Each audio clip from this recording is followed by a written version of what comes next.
Welcome back, welcome back, welcome back. I'm Lisa Blackburn. This is my YouTube channel where we talk about everything I want to, science and math. And today we're in physical science class learning about chemical equations of reactions. So we're talking about reactions. And we talked about how they're like a recipe. And we talked about that they're not written like recipes, but they have all that information. They tell you how much to put in and what conditions it needs to be.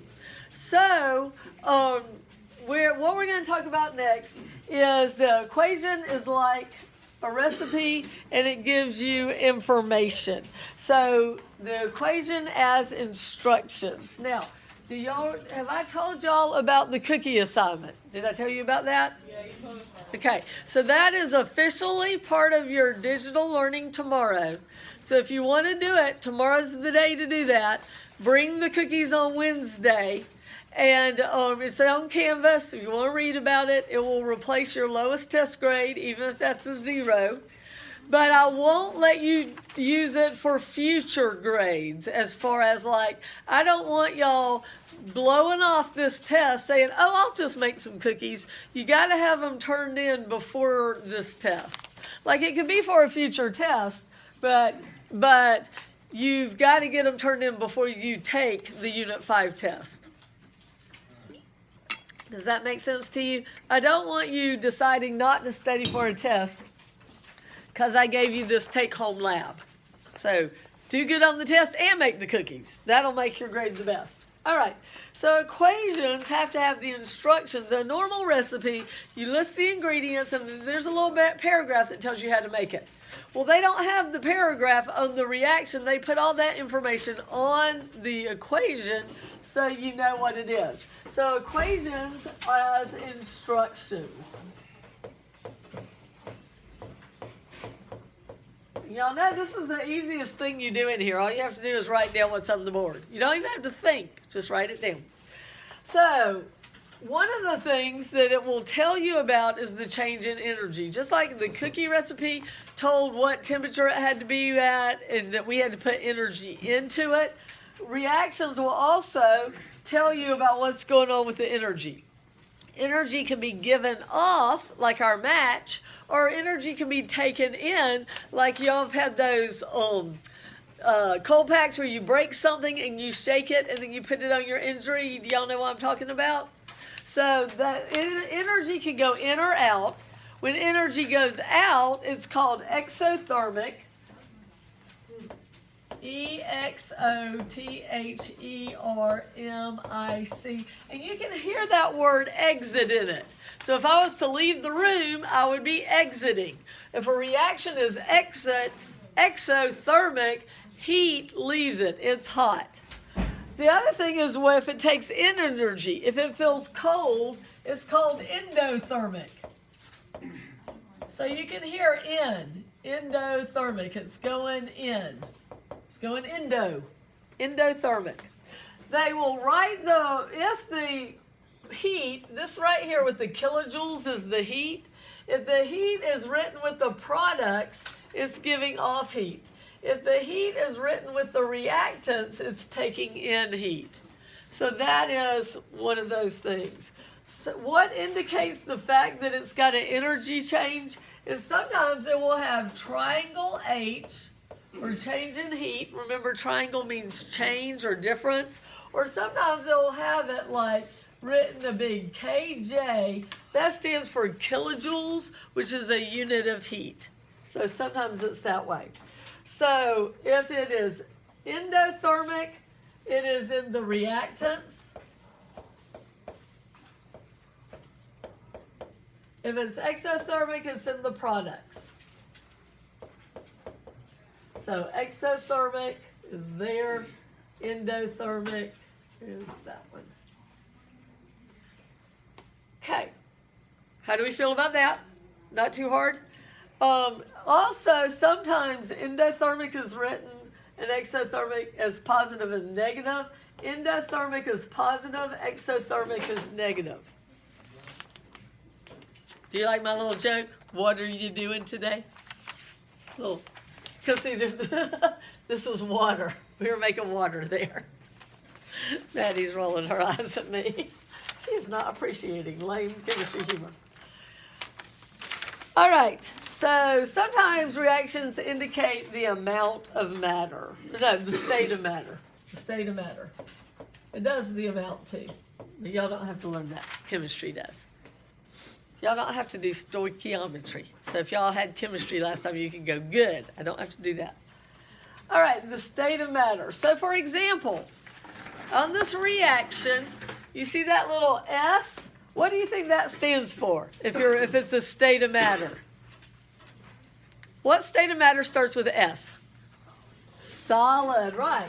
So if there's a little lowercase s, remember how I was real picky when we learned our elements that it's a capital letter followed by a lowercase letter? It's because lowercase letters mean something else. Jeremy, put your phone away unless you're taking my picture.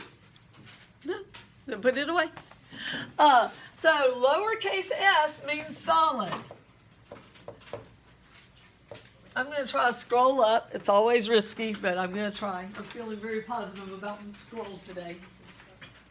I found if you click on home first and then click around on it, sometimes it scrolls. Oh, look at that. Look at that scrolling. All right. So if S is solid, what do you think L is? Yes, ma'am? Yeah, this ain't on our paper. That's not on your paper. It should be on your paper. It's in a box? Oh. Well, write it in the box. Find the little S in the box and write it in the box. Do you see it in the box now? Look in the box. Let me see your second point. So look at your paper. Look where there is sugar and a bowl of cereal is what you're looking for. Look how there's a box right there. And then look at the first line in the box. Right there is S with parentheses around it. See where I'm pointing? Everybody found it now? I'll show it on the sheet. Right there. Doop, doop, doop. More fun with sound effects. Okay, did everybody find the S in the box? I redid these, and I must have ran them off before I redid it. Thank you. All right, notice, I don't know if it's in your box or not, but lowercase l means liquid, and by tradition, it's written in cursive. So mine right here, it's cursive. Is yours cursive in the box? Did I make it cursive in the box, the L? No. By tradition, it's usually cursive. Because lowercase l's kind of look like ones, and it's confusing. Okay, what do you think G stands for? Gas. Y'all are brilliant. Now, this is a tough one. AQ. Think about Spanish, and it might give you a hint. Which would mean what? What does that mean in English? Water, and that's what it means. It means aqueous. Aqueous means put it in water. And it's very similar to the Spanish word for water, isn't it? A-Q-U-E-O-U-S. Aqueous. Now, this is degrees Celsius, and that means that it would have a number with it, and it would be what temperature you cook it at. So just like your cookies, making cookies is chemistry. It is a chemical reaction. You have to cook them at 325 for about 12 minutes. Same thing with chemical reactions a lot of times, but instead of it being Fahrenheit, it's Celsius. So it has to be at a certain temperature.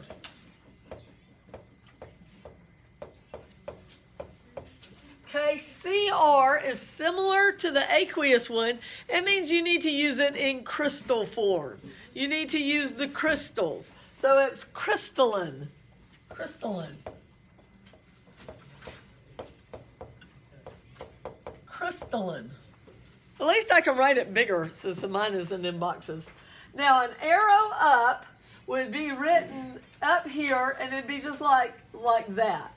It means that it's going to make a gas. An arrow up is a gas, which means it's going to have bubbles. If an arrow up means a gas, what do you think arrow down would mean? Solid, yes. It makes a solid. And also there's an abbreviation for this. It's PP. PT. It stands for a solid precipitate. And that was the reaction I showed y'all last week where I put the two chemicals together and it made the white cloud in a bottle. If that sat long enough, all that white cloud would settle out. Like if you leave a glass of chocolate milk sitting too long, the chocolate settles out on the bottom. Ryan, put away your phone. Hey, Avo, tap him. Put away your phone. Take off your headphones because you don't hear me and you're not listening. Gotta listen. I want to make a good grade on this. Okay, an arrow over means yields or makes. It makes something. It's like our equals. Sometimes there's a chemical on it, like platinum. Yours has PT in the box. This is called a catalyst.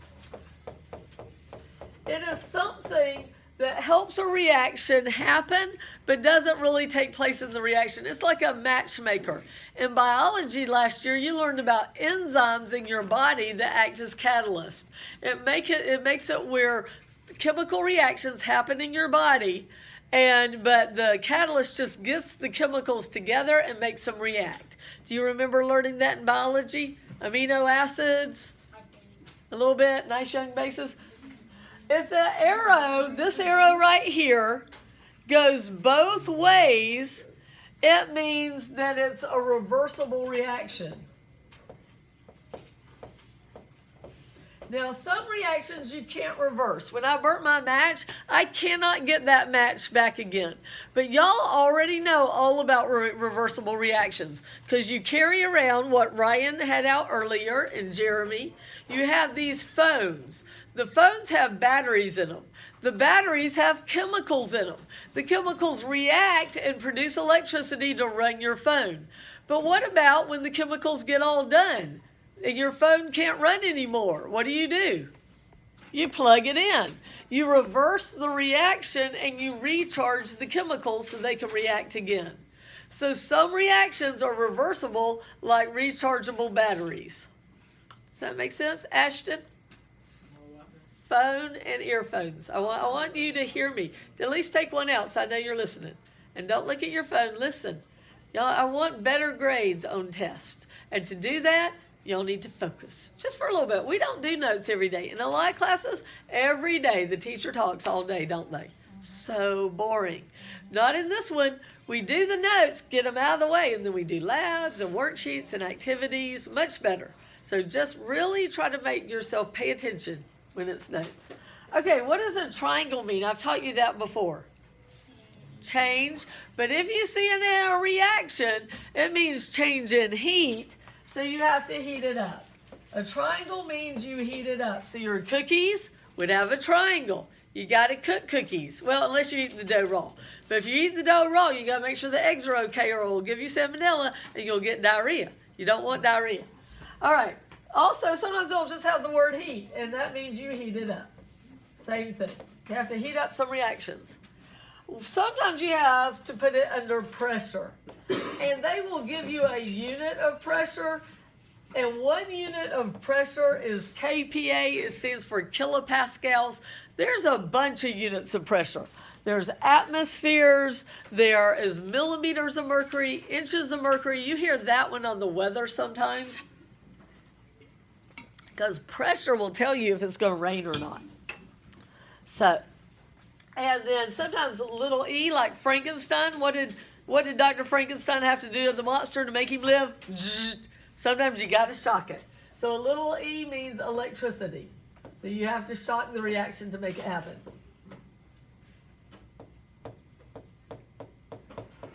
Electricity, electricity. All right. Another thing about this is that equations can tell the amounts. So just like in a recipe, it tells you to put in a cup of sugar, a cup of peanut butter. There are numbers in the equation that tells me as a chemist how much of each chemical to put in. Okay, I'm going to try to scroll it. You want to try to scroll it? If you will click to home first. And then click around down here. Go ... some. Okay, then try to scroll. It didn't work. Didn't work. It's been working for me all day. That's me. All right, so let's just close it out and reopen it. And I tried. We tried.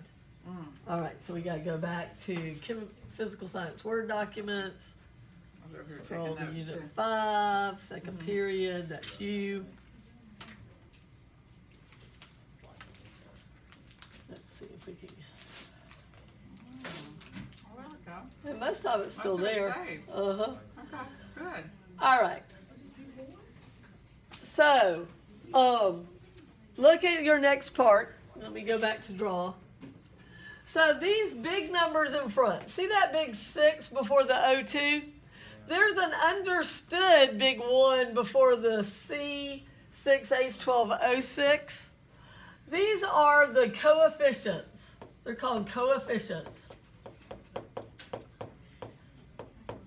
COEFFICIENTS. They're the big numbers in front, and they tell you the relative numbers of formula units. They tell me as a chemist how much, these coefficients. So notice that we've got some sugar and some cereal on your notes. It's because this is a reaction that's probably going on in a lot of your bodies right now. You maybe had a Pop-Tart for breakfast or a bowl of cereal, some oatmeal with sugar. A lot of times we eat sugar for breakfast, don't we? Put sugar in our coffee. So a lot of times to kind of get our energy going for the day, we will add sugar. So right now, if you ate some sugar, this reaction is going on in your body. Take a breath of oxygen. That's where you're getting it from. It combines, and then you get carbon dioxide. Breathe out. There's your carbon dioxide. Notice when you breathe out, your breath is moist. That's the water plus energy. The reason why you ate your cereal was not because you wanted to make some carbon dioxide for the plants. You weren't feeling benevolent toward the plants, and you didn't want to make some water to keep the air in here moist and comfortable for us. What you wanted was energy, and that's why you ate your breakfast cereal, was to have some energy. Did anybody eating the new Halloween breakfast cereal, the Frankenberries and the Count Chocula? Do y'all like those when they come out at Halloween? I used to like them as a kid, but now I think they've been around that long, ever since the 70s when I was a kid. They've been around that long. And I used to like them, and I don't know if they changed the recipe or if I grew up, because now I don't like them. Don't like them. All right, so there's our cereal, there's the reaction. So these coefficients will tell you the molar mass of each chemical, the total mass of each chemical, and the total mass of reactants and products. So I'm going to give this to you. So how you get the coefficients for each one is you look, and the coefficient for this one is an understood 1, and this is the number of moles. So this one's 1. This one, once I balance it, and we're going to talk more about that, is 6, 6, 6. And no, that doesn't mean chemistry's evil. Okay? So those are our coefficients, or our moles. To get the molar mass, you look on the periodic table and you add up those decimal numbers. Now in chemistry class, we spend a lot of time doing this. But this is physical science. So we're not going to do much with that. I just want you to know they exist. So that when you go to college, if you take chemistry, or if you take chemistry next year, you'll know what this is. So this is how you get how much you put in. You look on the periodic table, you look at the decimal numbers, and you add them up. So I would look up carbon is 12, I'd multiply it by 6. Hydrogen is 1, I'd multiply it by 12. Oxygen is 16, I'd multiply it by 6, and add them all up. And that equals 180 for that one. For this one, oxygen is 2. 16 times 2 is 32. And then carbon dioxide is 44. And water is 18. Once you get the molar masses by adding up their decimals on the periodic table, then you multiply them by the number in front, the coefficient. So 180 times 1 is 180.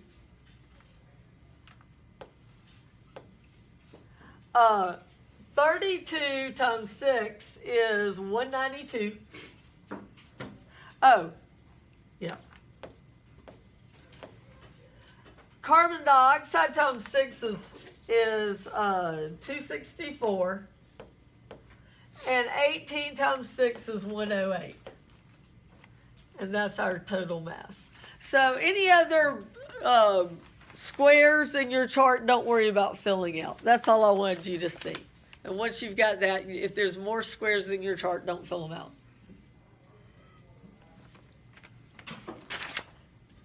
And this is what I wanted to show you, and this will be on your test.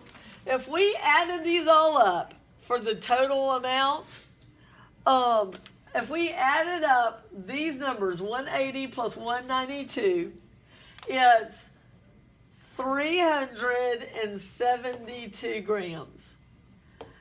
And if we added up 264 and 108, it's 372. What we put in is what we get out. That's the law of conservation of mass and energy. This was the point.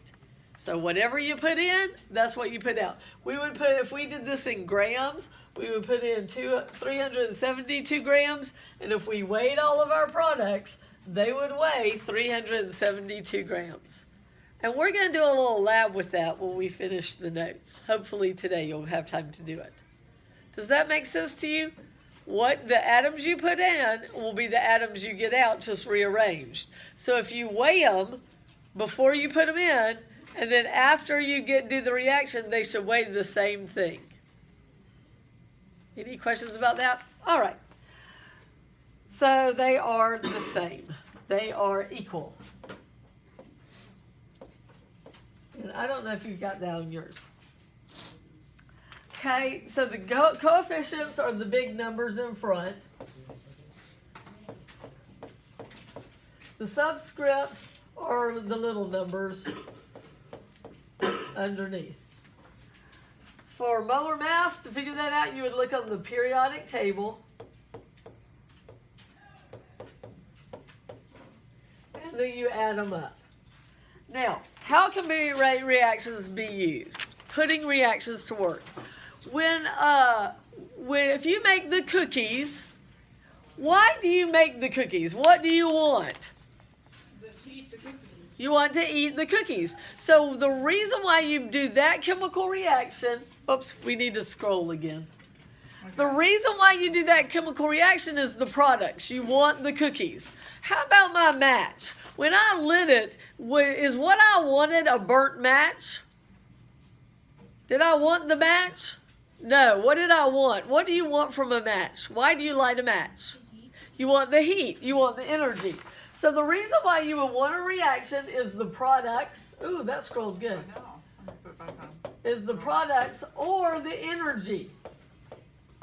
Now, why would you not want a chemical reaction? What? Like the reaction. The reaction? So it would be like the energy, right? You might not want to bomb. You might not want to blow up. But also the products. What if the products are poisonous or bad? So why you would not want a reaction is the same thing. You might not want the products, and you might not want the energy. E-R-G-Y. I can spell energy. So there are 5 types of reactions, and we're going to learn those. This is something that will be on your test. You're going to have to be able to balance equations and know the 5 types of reactions. So the 5 types of reactions are pretty easy to remember if we think about romance. We're going to learn these romantically. Are we feeling romantic this morning? No, maybe? How do you? You'll see. So the first one is getting together. That's all. That Hallmark Channel's made a whole channel out of it, right? Getting together. So our symbol for this is going to be a little heart. Love, getting together. And we can see it in our reaction where compounds are made in a synthesis reaction. Here we have lonely hydrogen and lonely oxygen now getting together into a lovely relationship of water. Can you see that? So these are made. An example, you learned about this last year in biology was, we learned about polymerization, but also proteins are made of amino acids. That was a reaction that you learned about in biology. Do you remember learning about amino acids? Not nice young bases, but amino acids? Bad joke. Some of y'all are nodding. Some of y'all remember the amino acids. You also learned that carbohydrates are made out of simple sugars. Carbohydrates are made out of simple sugars.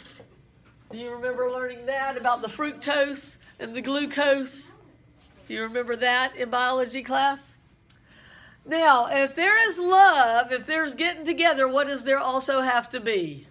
Sadly. If kids get together, they also do what? Sadly, they break up. There's heartbreak. Have any of y'all had a bad breakup recently? This is the reaction for you. There is also compounds break up. How did I write it on this? Let me see how I write it. Not on that page. Amazing. Broken down. I didn't give you much room. Compounds are broken down in decomposition reactions. So here we're going to draw a broken heart. Heartbreak. Breaking up. So here we have this wonderful chemical, and we do this in chemistry. I don't remember if we do it in here or not. But if you heat it up, it breaks down. So it was one thing and it broke up. If you've got, start with one thing and it breaks up into two or more, it's a decomposition. And you can remember that because when you die, sadly, one dies. It's a horrible statistic. Nobody's getting off this planet alive. But when you die, your body decomposes, right? You were one thing and you break down to many. It's all part of the circle of life. We'll have to watch Lion King. You, Simba, will become the grass. The antelope will eat the grass. Okay, so the next kind, sometimes getting together and breaking up is more complicated, isn't it? So we also have, dun dun dun, the affair. Scandalous. Okay, the affair is the single replacement reaction. The single replacement reaction. Can you scroll up for us, Miss Olivier? Try this again. Here. Let's see if you can. We're going to feel lucky. Can we do it? Ooh, it scrolled. It's working now. Okay, yeah, right there. That's good. Okay, so here we have a happy couple, hydrochloric acid. The hydrogen and the chlorine were happy together. But then here came along good-looking zinc. Zinc was shiny and metallic, and chlorine could not resist the charms of good-looking zinc. So then, bada bing, bada bang, chlorine runs off with the zinc, and poor hydrogen having to go off all by himself. So sad. It is the affair. Now, how do you know if zinc's good looking or not? Is zinc good looking enough to pull chlorine away from hydrogen?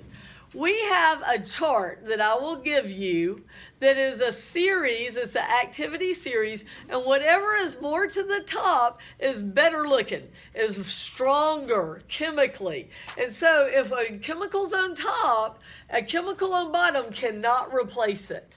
But if a chemical's on bottom, if it's the other way around, chemicals on top can replace chemicals that are on bottom.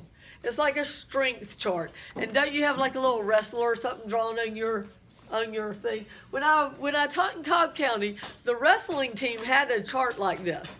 Every week they would chart who was the strongest, who was second strongest, and they would change in their weight group. And that way they knew, okay, this is our strongest guy.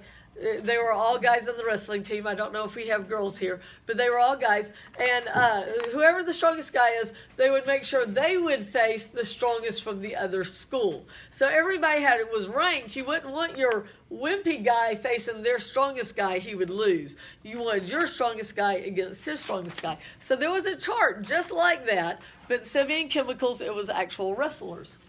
But this is a little aside with that. Our wrestlers would get ringworm all the time. They would just come in with these ringworm, and it's a fungus. They were getting it off of the wrestling mats. I thought that was very gross. It's very gross. It's very gross. But how you knew a wrestler, they would have ringworm. You would see the spiral rashes on them, and it was from the mats. So gross. All right, maybe with COVID, maybe that's something good to come out of COVID. Maybe they're cleaning those mats better and the wrestlers aren't getting ringworm anymore. Okay, now sometimes affairs aren't that simple, right? So sometimes it's two happy couples, but then two of them get together and run off and have an affair. And then the other two, the two that got cheated on, will go to Starbucks and they'll talk about the cheaters, those no good, lying, no good people who cheated on us. And then after a while, after a few lattes, they start realizing how wonderful this other person is. And they end up doing the do-si-do. Now, last semester, I had a student who laughed and said, that is my family. That her dad had an affair with this lady. And then her mom started to go meet with the guy who got cheated on, and they would talk about how terrible they were and how they lied and how they cheated and how they were going to divorce them and take them for everything they were worth. And then they started going, well, you're kind of nice. And so they got married. So for this student, her mom, her stepdad is the ex of her stepmom. Does that make sense? And all the kids were from these four people.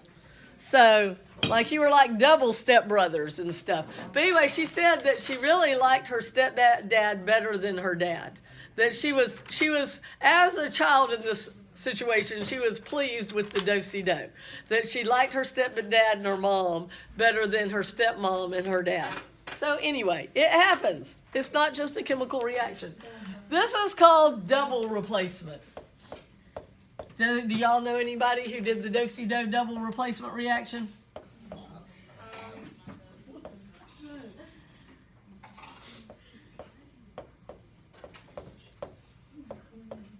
Oh, this is the wrong thing. I'm writing in the wrong hole. Go back here. So the activity series is the strength chart. The activity series tells if a reaction will happen. It's like a strength chart. The strongest element is on top. The weakest is on bottom. Now, so we'll look at a strength chart and see if we think can gold replace copper. Turns out that gold is pretty wimpy. Let me find my thing. Gold cannot replace copper. Can aluminum? Yes. So this can be used to, this single replacement thing can be used to prevent a reaction. They use zinc to coat iron in galvanized nails. Anybody ever heard of galvanized bucket, galvanized nail? They're using single replacement. It makes a protective coat on the metal so it doesn't rust. So double replacement is the do-si-do. So here we have a reaction. Happy silver with nitrate, happy potassium with sulfate. But then no good sulfate runs off with silver, making silver sulfate, and potassium nitrate gets together. Can you see the do-si-do there? It happens. So in a double reaction, the atoms are switched between the compounds. Let's see what I wrote. Yeah, they're switched.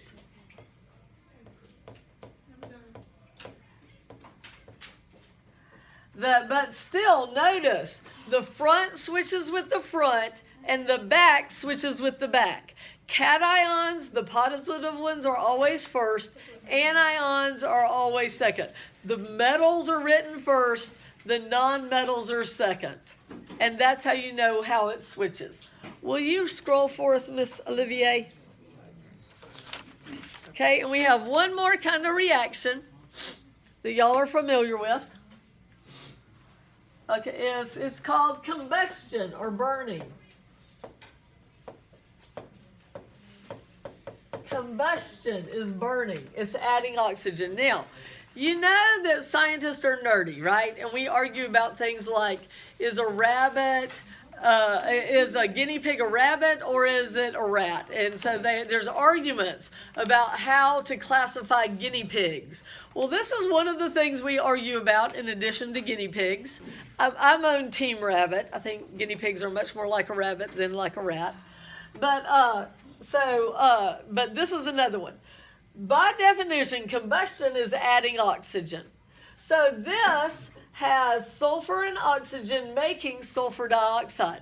So some books, including one I used to teach out of, Holt Visualizing Matter, will say this is combustion. Yes? What's about combustion? What's that say? Switched. Atoms are switched. Oh. They're switched. So some books will say this is combustion. But notice we have two things getting together into one. So I am not going to say that's combustion. I'm going to say that this is synthesis. So just as a little aside, but if when you get to college, if you're taking chemistry, know that there's a little argument about this. Because, you know, nerds, we have strong opinions about things nobody else cares about. And this is one of them. But this is what I say combustion is. It is taking something, adding oxygen, getting carbon dioxide, water, and energy. It's what you are doing right now with your breakfast cereal. It's what I did with the match. I struck it, and I got carbon dioxide, water, and energy as a result. So this is what complete combustion looks like. There is also incomplete combustion.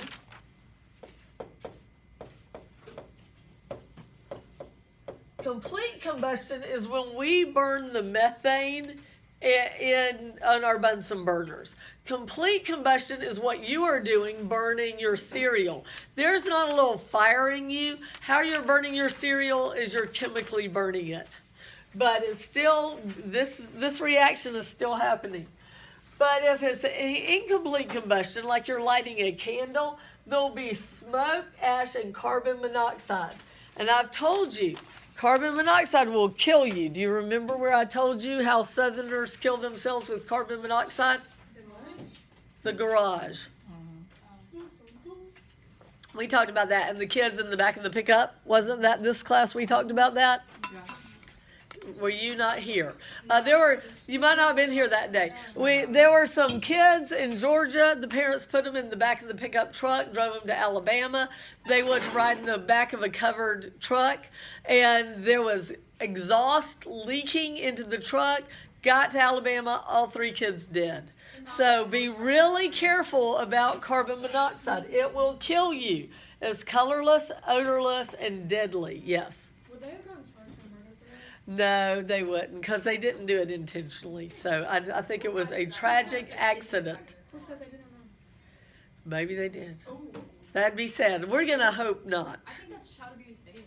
Like, they have no seatbelt on. Well, they wanted to. Well, there are weird laws about that it's okay to ride in the back of a pickup. You have to be buckled.